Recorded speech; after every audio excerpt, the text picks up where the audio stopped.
Hey guys, welcome back. Robin with Big Doodle Dreams. And this guy, this is Emmett. Mwah. And Emmett is an old English bulldog, and he is awesome. We delayed on naming and delayed on, I wanted to make sure health testing and everything came out good, and it did, yay. So he's hanging out with me and he's awesome. And I know we're not gonna eat leaves.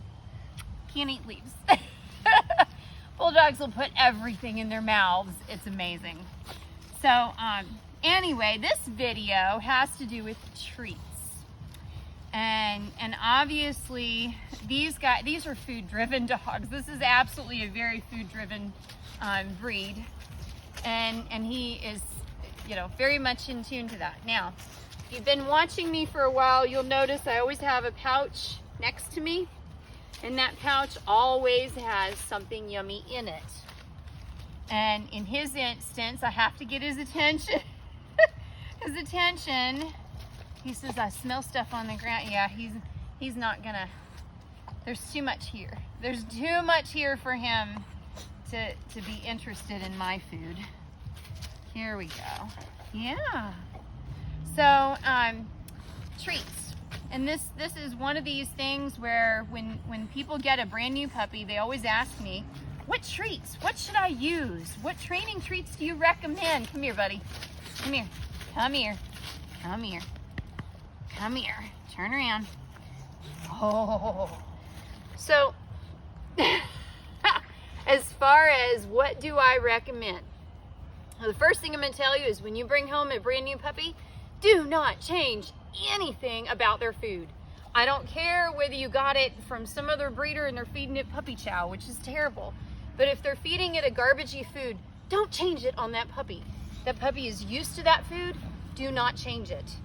And when it comes to treats and training, take the food, put it in the pouch, and use the food. And if they're not as interested or driven to eat that dry kibble that you're using, then you can add a little bit of cooked chicken or some chicken broth to it, and that'll give it just a tiny bit more of something special. Now, obviously, if you have a dog that's allergic to chicken, you can't use chicken. Look, look, look. So, you do want to be aware of what you're using, but I don't recommend buying store-bought treats, especially with a puppy. Puppies are very sensitive, and when you change homes and when you move and you do this is one of these things where puppies end up with diarrhea. You start changing things and adding things and doing all that. Don't. Plain old treats.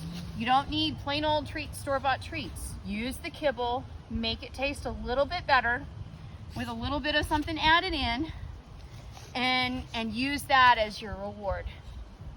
And that way you're not gonna upset their stomach. So he wants whatever. I think there's acorns on the ground and icky stuff. I'm sure he's having too much fun with this. He doesn't care about my treats. Forget the treats. Forget the treats. So, but when we're not distracted, he does actually listen. Hey, sit, sit. You're not going to do it for me here, are you? Look, you sit. Nope. No, not here. Too much fun. So when, and that's another thing is that when you're training your puppy, start within your house with the least amount of distractions.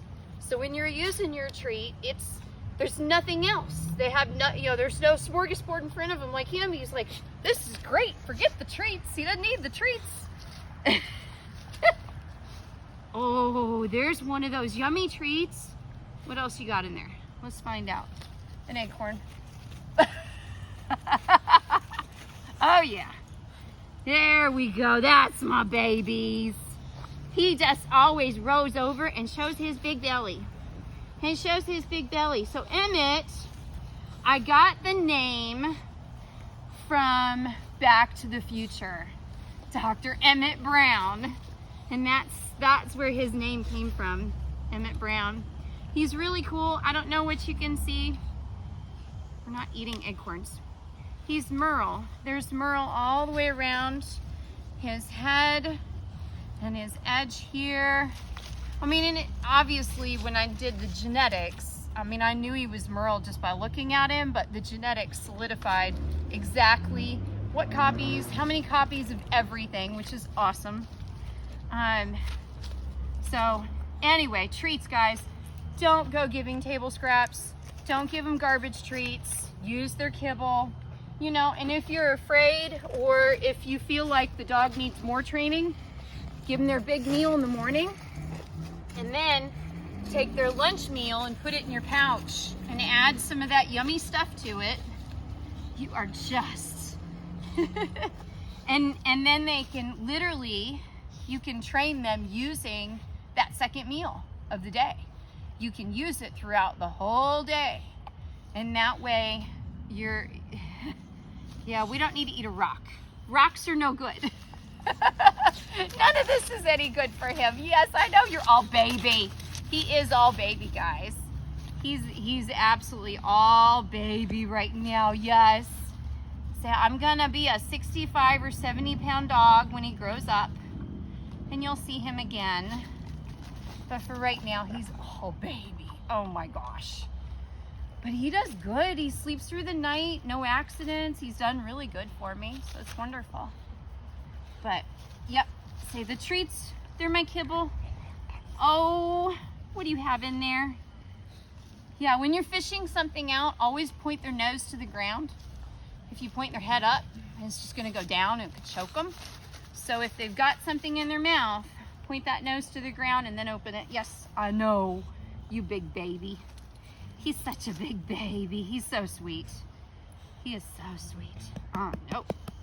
So, all right, guys. Well, listen, I hope you've enjoyed this, and I hope that you were able to use my information. You know, try different things, but like I said, keeping it simple, using their kibble, adding some of your own, you know, cooked chicken or chicken broth to it to give it a little, yeah, car. A car. So take care. Subscribe to my channel. I'll see you guys soon.